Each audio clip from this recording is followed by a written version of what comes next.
ربنا لك الحمد حمدا كثيرا طيبا مباركا فيه يا ربي لك الحمد كما ينبغي لجلال وجهك وعظيم سلطانك ربنا آتنا في الدنيا حسنة وفي الآخرة حسنة وقنا عذاب النار আলহামদুলিল্লাহ। আমাদের আলোচনার বিষয় কি চলছে? কি বলেন তো, সকলে জবান খুলি। হজের বিষয়। এর ভিতরে কয়টা অধ্যায় করা হয়েছে? 5টা অধ্যায়। হজ কি, হজ কেন, হজ কে করবে, হজ কখন করবে এবং হজ করার পরে তার কাজ কি, তার কর্ম কি, সে কিভাবে চলবে, কথা ঠিক না? এই 5টা বিষয়। তাহলে আমরা হজ কি এটার পরিচয় পেয়েছি যে হজ হলো আল্লাহ তাআলার একটা ফরজ হুকুম, 5টা স্তম্ভর একটা। দ্বিতীয় কথা হলো হজটা হলো এই জিনিস, সারা পৃথিবীর সমস্ত মুসলমানদের মিলন মেলা যে ইবাদতে একসঙ্গে সংগঠিত হয় সেটাকেই হজ বলে। আজ হজ শব্দের অর্থ কি? ইচ্ছা পোষণ করা। কি করা বলেন? ইচ্ছা পোষণ করা। তাহলে হজ কি এটা আমরা পরিচয় পেলাম। এরপরে বলেছিলাম যে হজ কেন, হজ তো আল্লাহ পাকের হুকুম, এটা আদায় করতেই হবে, এখানে কোনো কিন্তু নাই। এরপরে বলা হয়েছিল হজ কে করবে। আচ্ছা বলেন তো হজ কার উপর ফরজ হয়? জি বলেন, সাহস করে বলেন। আলহামদুলিল্লাহ। কার উপরে হজ ফরজ হয়? যার মক্কায় যাওয়া এবং আসা এই খরচ থাকে এবং সেখানে যে কয়দিন থাকবে সে খরচটা যদি তার উপরে থাকে, আর পরিবার যদি তার অধীনস্থ থাকে, পরিবারের লোকজন সে যে কয়দিন অনুপস্থিত থাকবে তাদের খাবার দাবারের যদি ব্যবস্থা থাকে, তাহলে তার উপরেই কি হবে? অর্থাৎ এক কথায় নিত্য প্রয়োজনীয় সকল প্রয়োজনাদি বাদ দিয়ে অতিরিক্ত যদি তার মক্কায় যাওয়া এবং আসার মতো টাকা থাকে, তার উপরে কি হবে? হজ ফরজ হবে। মনে থাকবে ইনশাআল্লাহ। আমার ভাইরা এবার বলবেন হুজুর হজের সামর্থ্যবান হলে কি করব? হজের সামর্থ্যবান হলে তাড়াতাড়ি করে হজ করা দরকার। কি করা দরকার? হজ করা দরকার। এখন কথা হলো আল্লাহ তাআলা অনেকগুলো আমলের মাঝে দুনিয়া ঢুকাইয়া দিয়েছেন, দিয়েছেন কি দেন নাই? এই যে বলেছিলাম হজ যখন আপনি করতে যাবেন আল্লাহ তাআলা এই বিধান রাখলেন, এই বিধানটা রাখলেন যে তোমরা যদি হজে যাও, তোমাদের জন্য যদি পথ খরচের সংকীর্ণতা এসে যায়, ব্যবসা করতে পারো, চাকরি করতে পারো, এটাও তোমাদেরকে আমি আল্লাহ হজের ভিতরে নিয়োজিত করব। আল্লাহ তাআলা এই হজের সুযোগ করে দিলেন। তাই ফিদ দুনিয়া ওয়াল আখিরা, দুনিয়াও আছে, কি আছে? আখিরাতও আছে। একটা গভীর তথ্য আমি আপনাদেরকে দেই, দেখেন। আমরা কিছু সংখ্যক মানুষ মনে করি যে আমি রিটায়ার্ড হলে শুধু আখিরাত করব, দুনিয়া করব না, এটা মনে করে। এখন আমি হজ করব না, আমি এখন চাকরি করতেছি, যখন আমি অবসরে যাব তখন যাই আমি হজ করব। আছে না নেই? আছে না? রমাদান মাস আসলে আপনারা বলেন, রমাদান যখন আসে কিছু এমন ইমানদার আছে তারা বলে রমাদান আসছে, রমাদান এই 1 মাস স্ত্রীর কাছে যাব না। অনেক ক্ষেত্রে অনেক জায়গায় রমাদান মাস আসলে খেতা বালিশ নিয়ে মসজিদে সারা মাসের জন্য ঢুকে যায়। কেন? স্ত্রীর ধারে কাছেও কথা বলেন না, আছে না নাই? কিছু মানুষ আছে এরকম একটা মনোভাব আছে, হুজুর আজকে নামাজ পড়বো না, আগামী শুক্রবার থেকে নামাজ ধরবো, আজ ছাড়বো না, আছে না নাই? মাঝখানে বিরতি নিল কতদিন? 7 দিন। উনি আজরাইলের থেকে লেটার পেয়ে গেছেন যে আমি 7 দিন কেন, আরো পরে আসবো, আছে না নাই? তার মানে কি বুঝাইতেছে যে আমি আগামী শুক্রবার থেকে যদি ধরি, এককে ধরার মতো ধরবো, আজ ছাড়বো না। আল্লাহ বলছে ওই রকম ধরা আমি পছন্দ করি না, ওরকম ধরা আমি পছন্দ করি না। আচ্ছা বলেন, রমাদান মাসে কি স্ত্রীর কাছে যাওয়া যায়? যায়? দিনের বেলা যাওয়া যায়? আল্লাহ তাআলা মানুষের বিষয় জানে। কিন্তু আগের জামানায় কিছু লোক ছিল, রমাদান আসলেই স্ত্রীকে আগে সাবধান করে দিত, তুমি আমার সামনে ভাত দিতে আসবা না, পুরা রমজান মাস তোমার থেকে ছুটি নিলাম, তোমার মুখও দেখব না। কেন? যদি রোজা নষ্ট হয়ে যায়। ওই যে একটা কথা বললাম যে কিছু লোক আছে এমন ভাবে ইসলামটাকে পালন করতে চায়, সে মনে করে আমি আর দুনিয়ামুখী হব না, দুনিয়ার দিকে তাকাবো না, দুনিয়ার দিকে যাব না, আছে না? আল্লাহ বলে এরকম ইসলাম পালনকারীকে আমি আল্লাহ পছন্দ করি না। দেখেন রমাদান মাসের আয়াত আল্লাহ তাআলা যেখানে দিছেন, সূরা বাকারা 187 নম্বর আয়াত। কত? ভালো করে খেয়াল করেন আমি কি বলতে চাচ্ছি। রমাদান মাসের আয়াতটা আল্লাহ যেখানে দিছেন, ঠিক ওই আয়াতেই আল্লাহ স্ত্রী সহবাসের কথা উল্লেখ করছেন। ওই আয়াতেই আল্লাহ তাআলা স্ত্রীর সঙ্গে কি মেলামেশার কথা উল্লেখ করেছেন। উহিল্লা লাকুম লাইলাতাস সিয়ামির রাফাতু ইলা নিসাইকুম হুন্না লিবাসুল লাকুম ওয়া আনতুম লিবাসুল লাহুন্না। এই যে 187 নম্বর আয়াতে আল্লাহ রোজার কথা বললেন, সাথে দুনিয়ার কথাও আল্লাহ বলে দিলেন। রোজা যেমন আখিরাত, আমার জন্য আর তোমার জন্য তোমার স্ত্রী, সুবহানাল্লাহ বলেন, আমার ইবাদত করবে দিনে, তোমার জৈবিক চাহিদা মিঠার জন্য, স্বস্তি ফেরানোর জন্য, শান্তি ফেরানোর জন্য আমি আল্লাহ তোমাকে রাতটা দিয়ে দিলাম। তাহলে রমাদানের কথা যে আয়াতে, ওই আয়াতেই কি স্ত্রী সহবাসের কথা আসছে। চিন্তা করছেন আমরা হলে কত বড় হুজুর, না বাবা এটা করা যাবে না, ওটা করা যাবে না, এই করব না, সেই করব না, তাই না? আল্লাহ তাআলা এই বিধান দিলেন। কুরবানির কথা যেখানে আসছে, গরু জবাইয়ের কথা, আল্লাহ ওই আয়াতেই পরক্ষণে আবার বলছে ওই গোশত তোমরা খেয়ে ফেলো। জবাই করা পর্যন্ত আমার ইবাদত, জবাই করা শেষ, ছাল চামড়া হাড় হাড্ডি ফেফড়া কলজম মগজ সব তোমার, ওটা এখন তুমি খেয়ে ফেলো। আল্লাহর হুকুমগুলো দেখেন। নাকি কোরবানির পশু একেবারে জবাই করার পরে আর খাওয়া যাবে না? আল্লাহ বলল জবাই পর্যন্ত আমার হুকুম, জবাই শেষ তুমি সব খাইয়ে ফেলো, ওটা তোমার।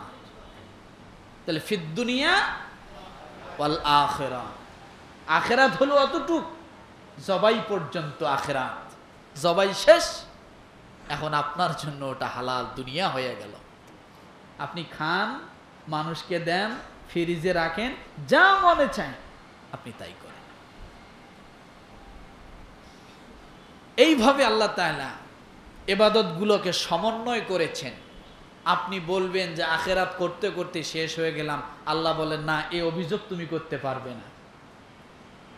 রমাদানের দিনটা শুধু আমাকে দাও, পুরা রাতটা তুমি তোমার জন্য নিয়ে নাও। ইলা নিসাইকুম হুন্না লিবাসুল লাকুম ওয়া আনতুম লিবাসুল লাহুন।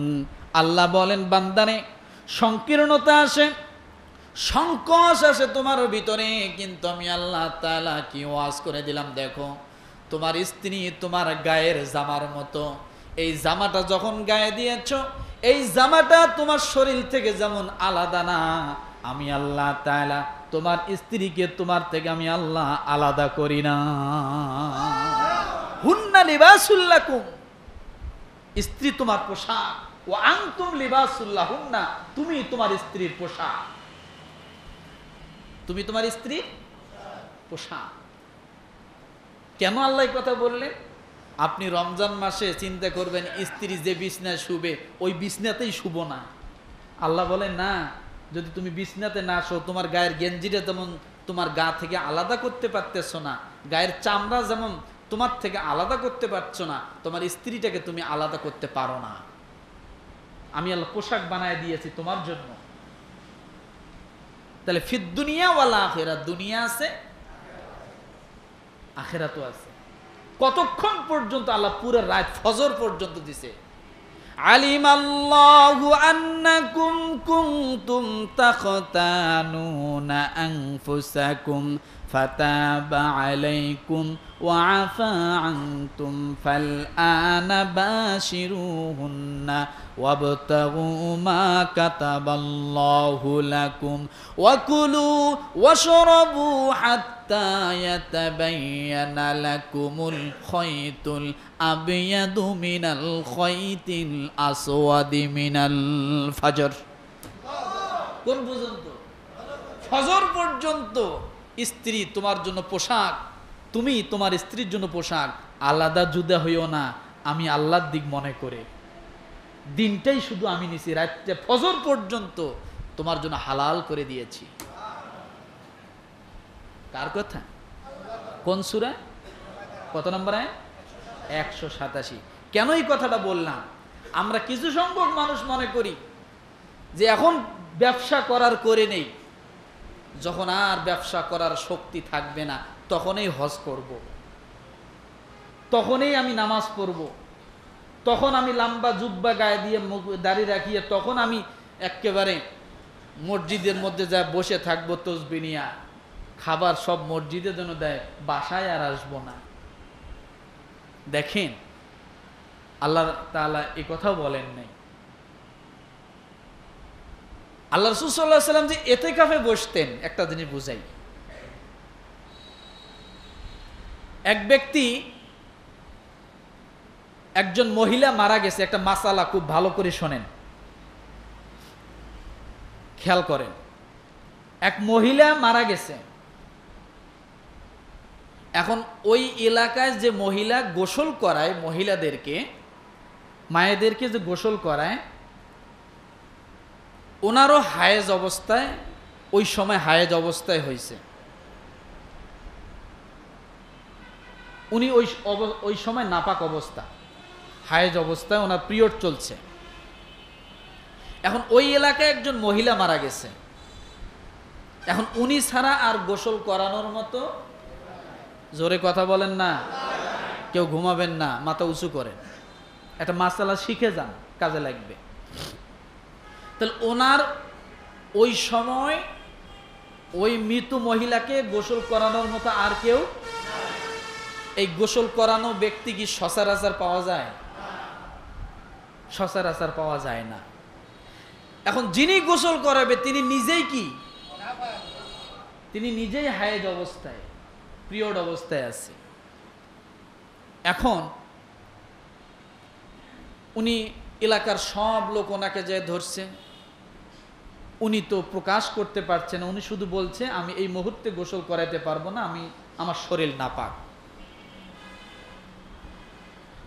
পরে কয়েকজন মুফতি সাহেবের কাছে গেছে, সেই জামানায় বড় বড় হুজুরদের কাছে গেছে, যা বলছে যে আমাদের এলাকায় একজন মহিলা মারা গেছে, আর যিনি গোসল করান তিনিও মাত্র একজন মহিলা। এখন এই মহিলাটাকে কে গোসল করাইবে?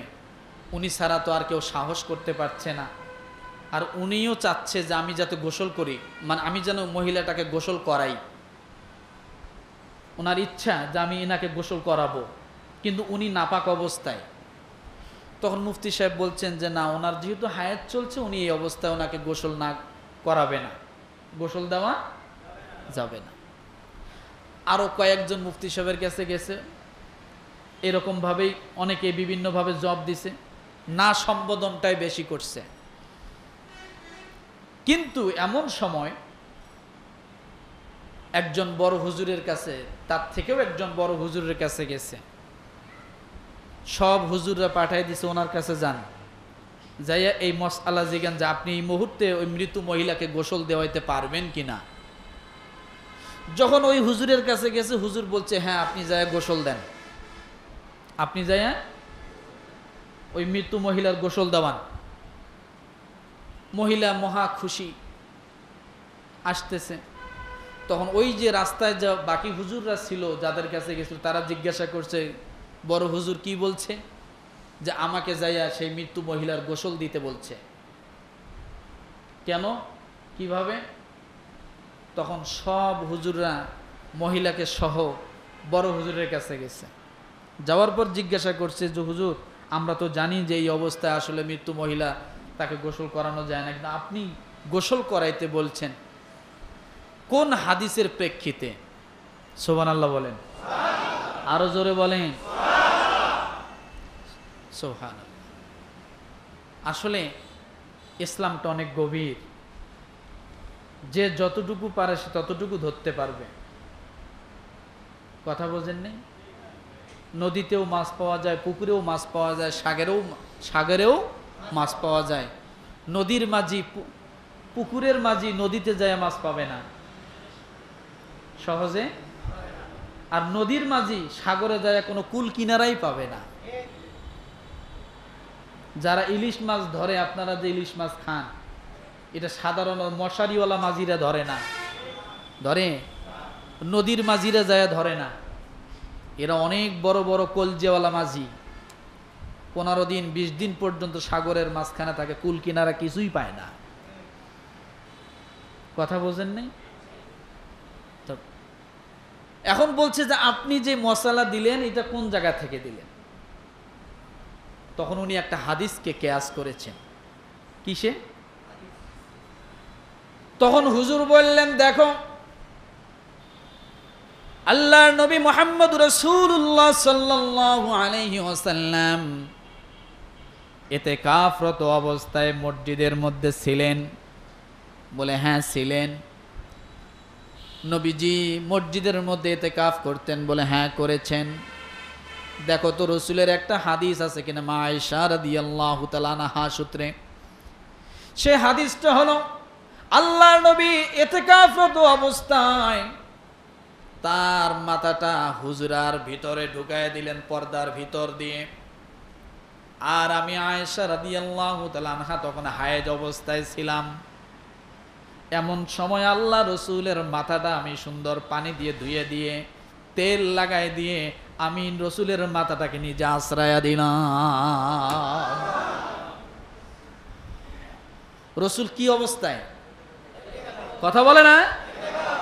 ইতিকাফরত অবস্থায় আল্লাহ রসুল মাথাটা হুজরার ভিতরে পর্দার ভিতরে ঢুকায় দিলেন। আয়েশা সিদ্দিকা রাদিয়াল্লাহু তাআলা আনহা রসুলের মাথাটা সুন্দর করে ধোয়ায় দিয়ে, মাথায় তেল লাগাই দিয়ে, আশ্রয় দিয়ে তার দিলেন। তারপরে রসুল আবার ইতিকাফরত জায়গায় আবার বসে গেলেন। হুজুর এবার হাদিসটাকে কিয়াস করলেন।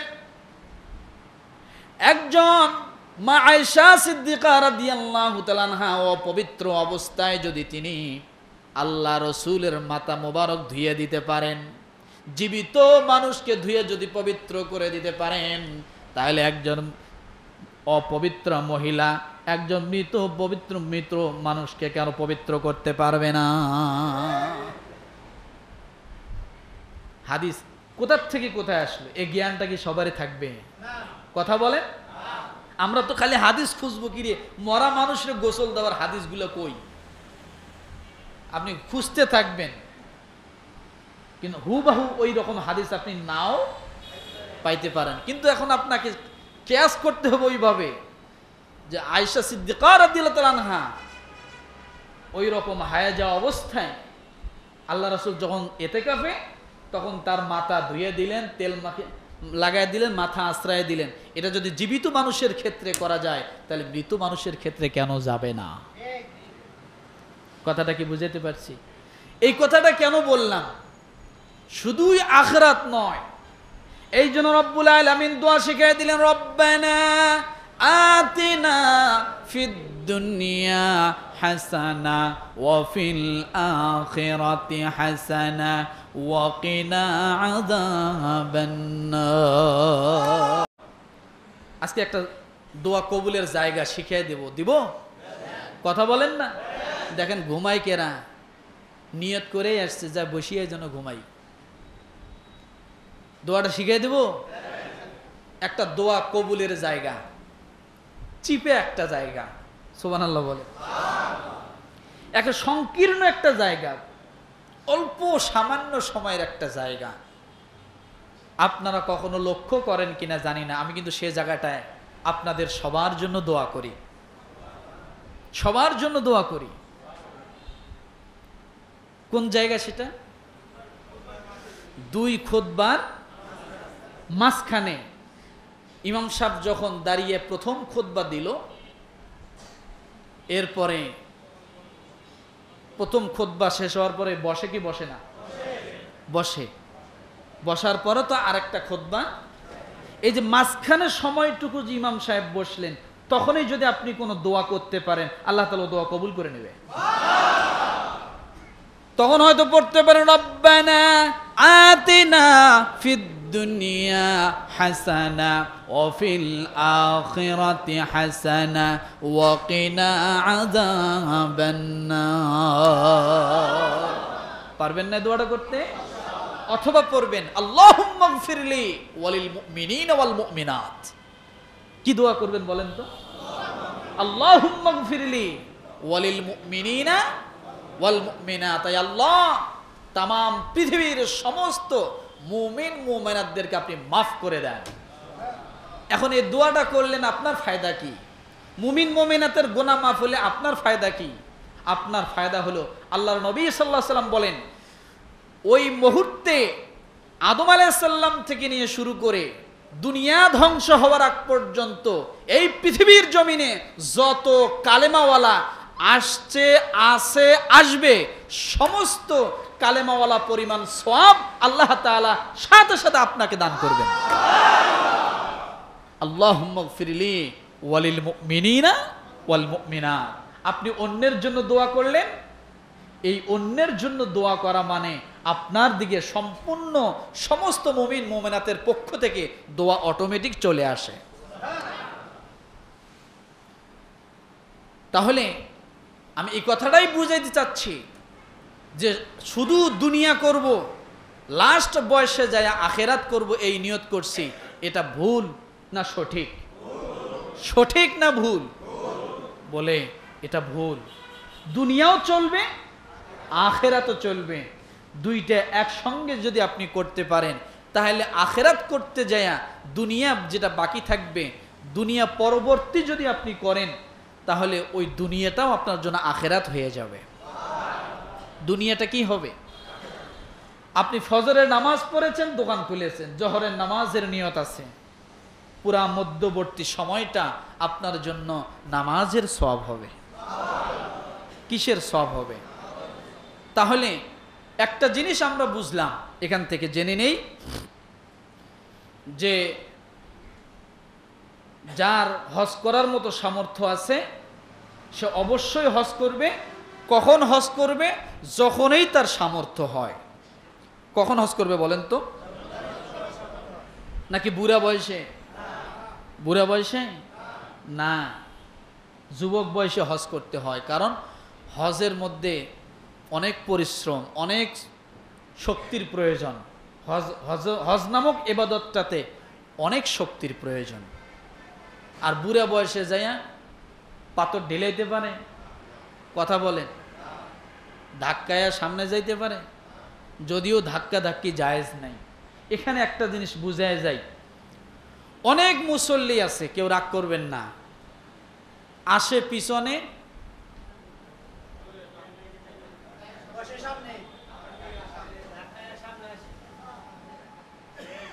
আছে না নাই? আছে না নাই? ওনারে থামাবেন, কি করবেন? ওনারে থামাইবেন, থামাইয়া জিজ্ঞাসা করেন আপনি সামনে যাইয়া কি করবেন? পিছনে নামাজ পড়লে আপনার নামাজ হবে না? তাহলে আপনি কেন সামনে এমনে এমনে যাইতেছেন? বলে সামনের কাতারে নামাজ পড়লে সওয়াব বেশি। কত সওয়াব? কত সওয়াব? 1000, 1 কোটি, 10 কোটি, 20 কোটি? বোঝার জন্য বলছি কথাটা, অন্যদিকে নেবেন না। কিন্তু আপনি যে একজন মুসলমানের ঘাড়ে পাড়া দিয়ে যাইতেছেন, তার গায়ে যে আপনার পা লাগতেছে, ওই মুসলমান যে কষ্ট পাচ্ছে, এরকম হাজারো লক্ষ সামনের কাতারের চেয়ে মুসলমানের কষ্টের ওজন বেশি। এখন কোনটা করবেন? কোনটা করবেন?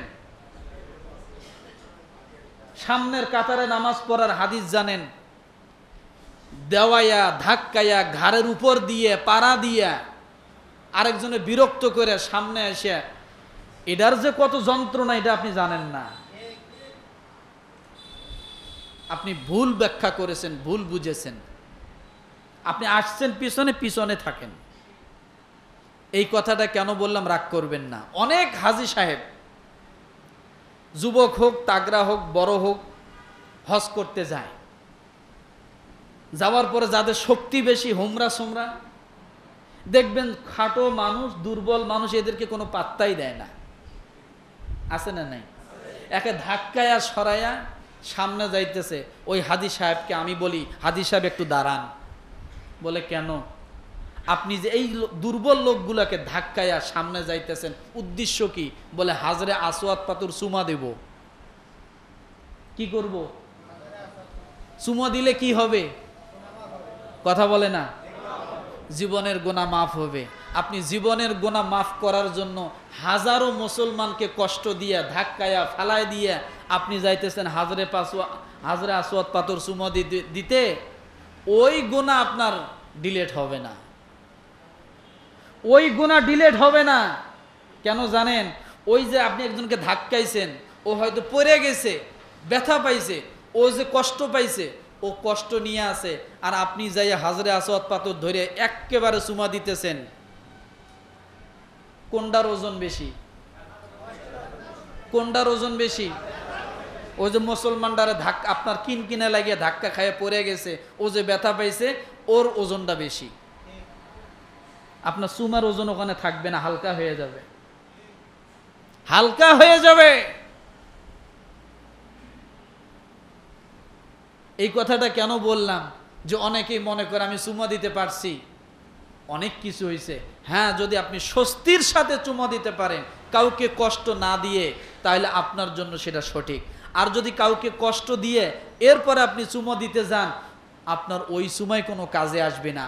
কারণ হজের সঠিক বুঝ ওইটাই, হজে মাবরুর যেটাকে বলে, সেটা হলো মানুষকে কষ্ট না দেওয়া আর গরিবকে খাওয়ানো। এটাই হলো হজে মাবরুরের একটা মূল উদ্দেশ্য। 1 নম্বর উদ্দেশ্য মানুষকে কষ্ট কি না দেওয়া। কিন্তু আমরা ভুল ব্যাখ্যা করি, আমরা ভুল ব্যাখ্যা করি। করা দরকার কোনটা, করি কোনটা। আল্লাহ রাসূল সাল্লাল্লাহু আলাইহি ওয়াসাল্লামের হাদিস আছে যে তুমি জামাতে নামাজ ধরার জন্য গেছো, যাওয়ার পরে দেখো জামাত শুরু হয়ে গেছে, তুমি যায় জামাতটা পাওনি, সে কি জামাতের সব পাবে না ভাই? কথা বলেন না, পাবে না? পাবে। এখন এই একই ব্যক্তি যদি জামাত ধরার জন্যে রাস্তায় দৌড়ানো শুরু করে, আর মানুষে মনে করেন গায়ের মধ্যে কেদা টেদা মাখাই দিয়ে আসলো, ধুলার মধ্যে ধাপ ধাপ করে পাড়া দিয়ে দৌড় দিল, মানুষের গায়ে পায়ে ধুলা বলল, এরপর উনি একটা দৌড় দিয়ে এসে মসজিদে এসে জামাতে আল্লাহু আকবার। কোনটা সঠিক? এইটা চাইছে আল্লাহ? রসুল কি এটা বলছে? বলে না, এরকমটা করার কোনো দরকার নেই।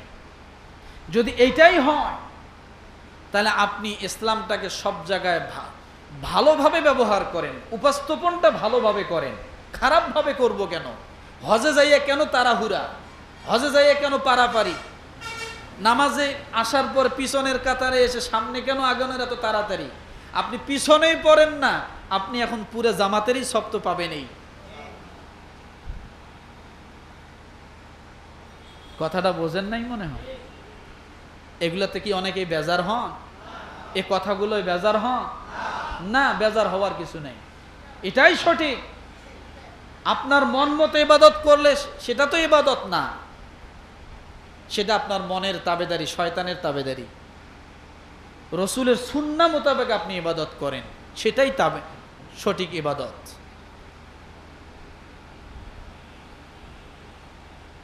সেটাই কি সঠিক ইবাদত।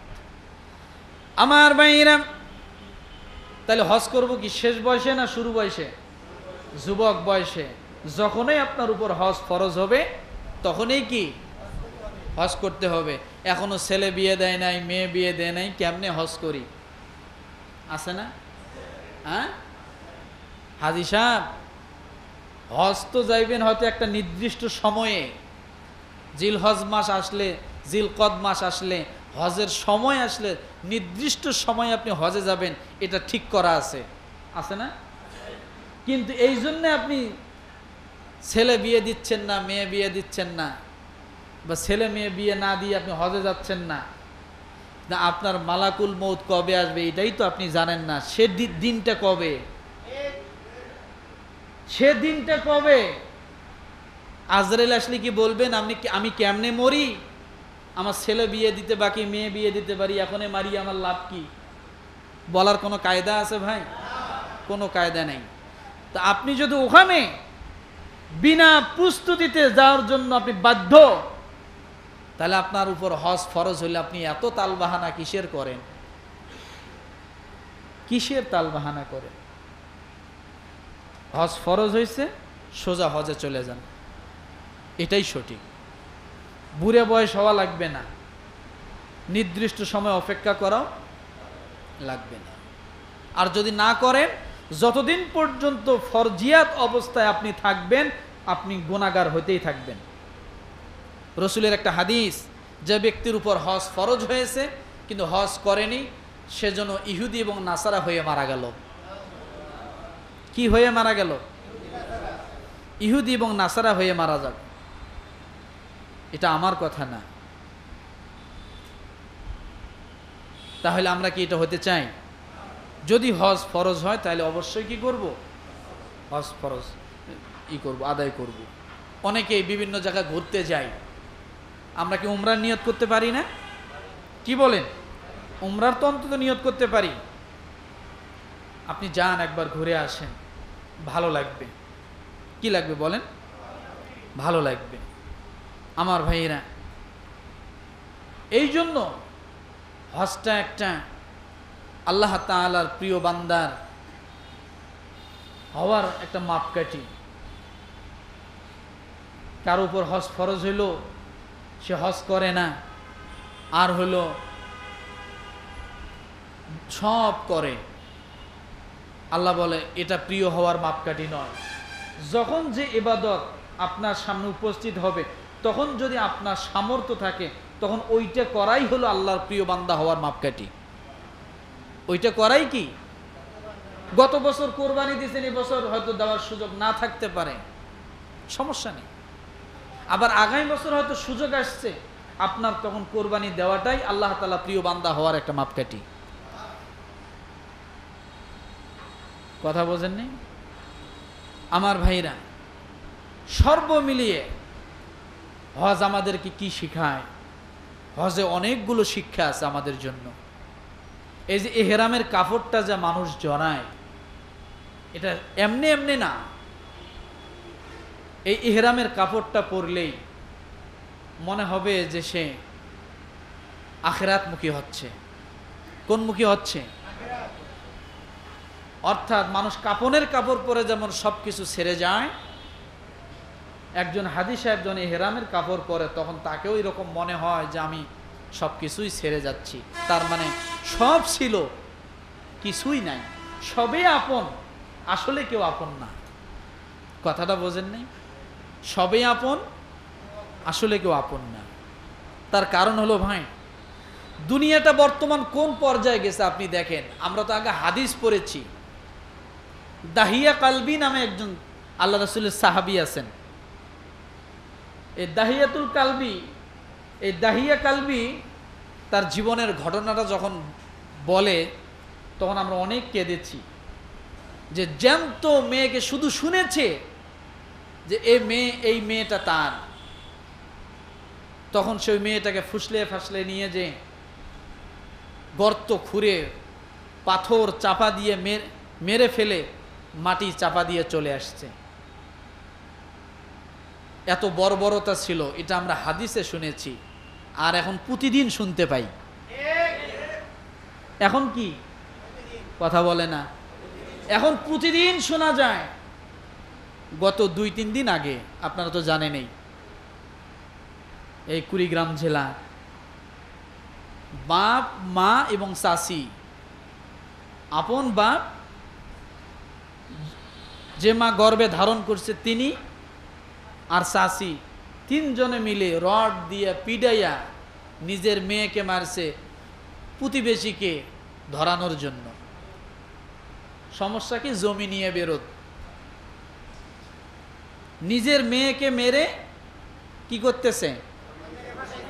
অন্যকে ফাঁসানোর জন্য। তাহলে ওই দাহিয়া কালবির ঘটনা কি এখনো শোনা লাগবে? কথা বলেন। বাস্তব ঘটনা তো আপনার চোখের সামনে হচ্ছে। মাত্র 32 বিঘা জমির জন্য প্রতিবেশীকে ফাঁসানোর জন্য নিজের মেয়েকে রড দিয়ে পিটাইয়া বিভিন্ন কোবাইয়া মাইরে ক্ষেতের মধ্যে রেখে আসছে প্রতিবেশীকে ফাঁসাবে, যাদের সাথে জমি জমা নিয়ে ঝামেলা। এটা কি বাপে পারে? মায় পারলো?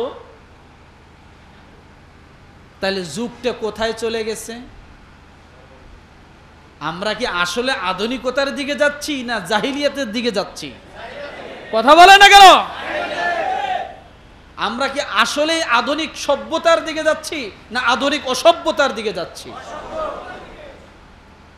পেপার পত্রিকা খুললেই কত দেখা যায়, মা তার কয়েকদিন আগে মনে হয় গত সপ্তাহে 2টা সন্তানকে গলা টিপে হত্যা করছে, আপন মা। তাহলে আরো কি দাহিয়া কালবির ঘটনা শোনা লাগবে? তো ওই যুগের থেকেও তো আমি মনে করি এখন আরো বর্বরতা চলে আসছে।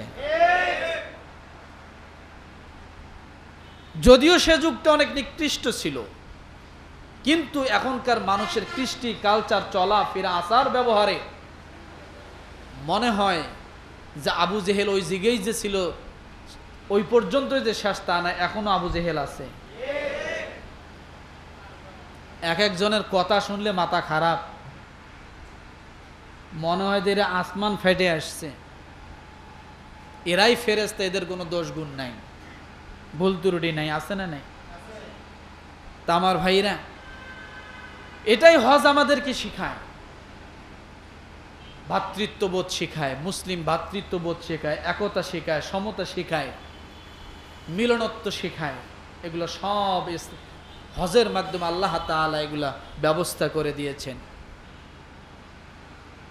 কিন্তু আজকে আমাদের সমাজ ব্যবস্থা অনেক খারাপ। আধুনিকতা করতে করতে কোথায় যাচ্ছে? গত 2-3 দিন আগে মনে হয়, 4-5 দিন আগে বা 1 সপ্তাহ আগে আপনারা দেখছেন মেয়ে তার বাবাকে কোবাইয়া মারতেছে, দেখেন নাই এটা? তাহলে বাপ মারে মেয়েকে, মেয়ে মারে, মায় মারে ছেলেকে, ছেলে মারে মায়কে। তাহলে আর ওই বর্বরতার যুগে যাওয়া লাগে না, বর্তমান প্রতিদিনের খবর এগুলাই আসতেছে। তাহলে আমরা সভ্যতার দিকে যাচ্ছি না অসভ্যতার দিকে? তাহলে এখনো যদি কেউ বলে যে 1400 বছর আগেরকার ইসলাম এখন আর চলে না, তাহলে দুনিয়া দিয়ে কি চলতেছে? বর্তমান দুনিয়া দিয়ে কি চলে? এই যে এগুলাই চলতেছে, বাপে মারে মেয়েকে, মেয়ে মারে, এগুলা চলতেছে। 1400 বছর আগের ইসলাম দিয়ে আর চলে না, আর দুনিয়া দিয়ে সব চলে। কি চলতেছে? দুনিয়া দিয়ে হাজার হাজার নিরীহ মানুষকে, লক্ষ লক্ষ নিরীহ মানুষকে মেরে ফেলা যায়। এটাই তো আধুনিক দুনিয়া। এটাই কি আধুনিক দুনিয়া? আমরা এগুলার দিকে আধুনিকতা হয়েছি, সভ্যতার দিকে আধুনিকতার নামে অশ্লীলতার একেবারে শীর্ষে উঠে গেছি। কথা ঠিক না আমার ভাইরা? তাহলে হজ ফরজ হলে হজ করবো তো ইনশাআল্লাহ, জোরে বলেন। এবার কথা হলো, হজ তো করলেন, হজ করে আসার পরে কি করবেন? কথা ঠিক না? আমি এমনও লোক দেখেছি হজে যাওয়ার আগে মানুষকে নামাজের জন্য ঘাড় ধাক্কা দিয়ে নিয়ে মসজিদে ঢোকাইছে। আমি এরকম দেখেছি, হজে যাওয়ার আগে নামাজের জন্য মানে সে এতটাই নামাজ প্রেমিক, ইসলাম প্রেমিক ছিল যে হজে যাওয়ার আগে এরকম ঘাড় ধাক্কা দিয়ে মসজিদে আনছে, কেন নামাজ পড়বি না, চল নামাজ পড়ি। মানে বাধ্য করেছে মানুষকে নামাজের জন্য। মানে এটা তার আবেগ থেকে, ভুল বুঝবেন না যে ইসলাম কিন্তু এটা সমর্থন করে না, কিন্তু আবেগ থেকে। কিসের থেকে বলেন? তার আবেগ থেকে সে হজে যাচ্ছে। একই ব্যক্তি হজ করে আসছে, কিছুদিন নামাজ টামাজ পড়লো, একেবারে সব ঠিক, এখন আজান হয়, জুয়া খেলে। কি খেলে? বিড়ি টানে। কি টানে? বিড়ি টানে। আছে না নাই? এগুলা কাম। তাহলে অবশ্যই আল্লাহ তাআলার একটা নির্দিষ্ট ম্যানুয়াল আছে না নাই, যে হজ করার পরে আপনি কি করবেন? আছে না নাই? আছে। অনেক হাজি সাহেব আছে, শেষ বয়সে এসে কাম নাই কাজ নাই, দেখবেন খালি ইমাম সাহেবের খোঁচায় বেড়ায়। আছে না? নাই? আছে। খালি যে ইমাম সাহেবের ভুল ধরবে, মুয়াজ্জিনের ভুল ধরবে, অমুকের ভুল ধরবে। আছে। হজ করে আসি, এই ডিগ্রি অর্জন করে আইছে, এই সার্টিফিকেট নিয়ে আইছে নাকি হজ করার পরে? কথা বলেন। এই সার্টিফিকেট না, আসলে সে প্রকৃতপক্ষে হজের উদ্দেশ্য বোঝে নাই। প্রকৃতপক্ষে কি বোঝে নাই? কথা বলেন। হজের উদ্দেশ্যটা বোঝে নাই। না বোঝার কারণে টাকা আছে, হজ করে আসছে, আর মনে করছে আমি বিশাল হাজি সাহেব হয়ে গেছি, এখন উনি যা বলবে তাই জায়েজ। এটাই কি সত্যি? না, এগুলা করা যাবে না। আল্লাহ তাআলা একটা ম্যানুয়াল দিয়েছে, আপনি হজ করে আসার পরে কি করবেন দেখেন। আল্লাহ পাক রব্বুল আলামিন সূরাতুল বাকারা আয়াত নাম্বার 200 রব্বুল আলামিন ডাক দিয়ে বলেন, ফাইদা কাদাইতুম মানাসিকাকুম ফাযকুরুল্লাহা কাযিকরিকুম আবাআকুম আও আশাদ্দা যিকরা। তোমরা যখন হজের কার্যাবলী শেষ করবে তখন আল্লাহকে সেইভাবেই স্মরণ করবে যেভাবে তোমরা তোমাদের মা বাপকে বেশি মান্য করো। মান্যকারীদের ক্ষেত্রে বোঝানো হচ্ছে মান্য করো, তোমরা আল্লাহকে সেভাবেই সর্বসময় হজের কাজ শেষ করার পর আল্লাহকে সব সময় স্মরণ করবে। কি করবে বলেন তো? সব সময় আল্লাহকে স্মরণ করবে। তাহলে আল্লাহকে হজের পরে কি করতে হবে, এটা একটা পাইলাম। কি পাইছি বলেন তো? জোরে বলে। আল্লাহকে স্মরণ করা। তার মানে নামাজ ঠিক আছে, রোজা ঠিক আছে, সব ঠিক আছে, কিন্তু কোদাল খান ঘাড়ে উঠলে মাথা ঠিক থাকে না, এরকম হাজি সাহেবের ঘাড়ে কোদাল উঠলে কি থাকে না? মাথা ঠিক থাকে না। এই ব্যক্তির জন্য স্মরণ। আল্লাহ বলছে যখন কোদাল খান ঘাড়ে নিবা তখন আমি আল্লাহকে স্মরণ করো। কি করো? কেন? আইল কাটতে যায় যেন সীমারেখার বাইরে চলে না যাও। বছরে তোমার 1 শতক করে জমি বাড়ে। কারণটা কি? আগে ছিল 20 শতক, বেচার সময় হচ্ছে 22 শতক। 2 শতক আসলো কোথার থেকে? ওই আইল কাটিয়ে বের করছে। কথা বোঝেন না? কি কাটে বের করছে? আইল কেটে জমি বড় করছে। আল্লাহ বলে এটা করা যাবে? এই জন্য আল্লাহ বলে যে এরকম মানুষের নেচার থাকতে পারে। আল্লাহ তাআলা সূরা বাকারার 200 নম্বর আয়াতে আগে স্মরণ করালেন, আমাকে স্মরণ রেখো। 1। দ্বিতীয় নম্বরে আল্লাহ পাক রব্বুল আলামিন সূরা হজের 35 নম্বর আয়াতে হাদী সাহেবের কর্মপদ্ধতি কেমন হবে আল্লাহ জানায় দিলেন, আল্লাযীনা ইযা যুকিরাল্লাহু ওয়াজিলাত কুলুবুহুম ওয়াস-সাবিরিনা আলা মা আসাবাহুম ওয়াল মুকিমিস সালাত ওয়া মিম্মা রাযাকনাহুম ইউনফিকুন। জোরে জোরে হলো না তো? যারা ঘুমাইতেছে হঠাৎ ভয় পেয়ে গেছে, কি রে কি ছিল, কথা বলেন নাই। কোন সূরা থেকে বলছি? কত নম্বর আয়াত? 35 নম্বর আয়াত। হাজী সাহেবের কর্মপদ্ধতি কি হবে? প্রথম পদ্ধতি আল্লাহ একবার সব ঢুকাই দিয়েছেন, স্মরণ রেখো। মনে আছে কথা না? কত নম্বর আয়াত? সূরা বাকারার। এরপরে হাজী সাহেব কি করবে আল্লাহ তাআলা সে কর্মপদ্ধতি জানায় দিচ্ছেন।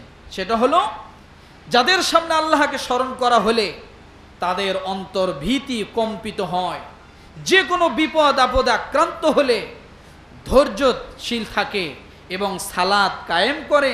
আমি তাদেরকে যে রিজিক দিয়েছি তা থেকে আল্লাহর পথে কি করে? ব্যয় করে। তাহলে 1 নাম্বার, যাদের সামনে আল্লাহকে স্মরণ করা হলে তাদের অন্তর কি হয়? ভীত প্রকম্পিত হয়, যে কোনো বিপদ আপদে আক্রান্ত হলে। তার মানে কি জানেন? হাজী সাহেব যখন হজ করে আসবে তার পিছনে কিন্তু বিপদ এখন সবসময় লেগেই থাকবে, কথা ঠিক না? কেন লেগে থাকবে? হাজী সাহেব যদি ডাইনে তাকায় সেটাও দোষ হবে, বামে তাকায় সেটাও দোষ হবে, উপরে তাকায় সেটাও দোষ হবে। কেন? মানে এখন সব কিছুর মূলে মানুষ একটাই কথা বলবে, হাজী সাহেব এটা একটা কাজ করলো, কথা বোঝেন না? হাজী সাহেব মুখের ভাষা খারাপ, এটা আছে না? মানে কথায় কথায় হাজী সাহেব কয়ে তাকে মানে কি করবে? ছোট করবে। আল্লাহ বলেন, এমন সময় তুমি তোমার ধৈর্য হারা হইও না, পাল্টা আবার একটা গালি দিও না, যে বললে তো বলবেন হাজী সাহেবের মুখ খারাপ, এমন একটা কথা বলে না, একটা গালি দিয়ে কয়। তার মানে আল্লাহ তাআলা বলে এই সময়গুলোতে তোমাকে কি করতে হবে?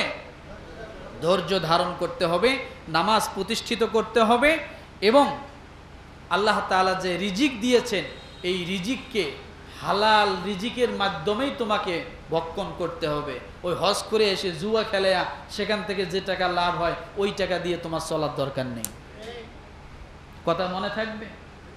তাহলে আমরা যতটুকু জানলাম হজ করে আসার পরে কি করব, হজ কোন সময় করব, কখন হজ ফরজ হয়, এগুলো মনে থাকবে তো ইনশাআল্লাহ? আল্লাহ তাআলা আমাদের সকলকে হজ করার পরে যেন কবরের যাত্রী বানায়, তার আগে যেন না করে। আমরা যেন সকলেই হজ করতে পারি। আল্লাহ তাআলা আমাদের সকলকে তৌফিক দান করুক। আমিন। ওয়া আখির দাওয়ানা আনিল হামদুলিল্লাহি রাব্বিল আলামিন।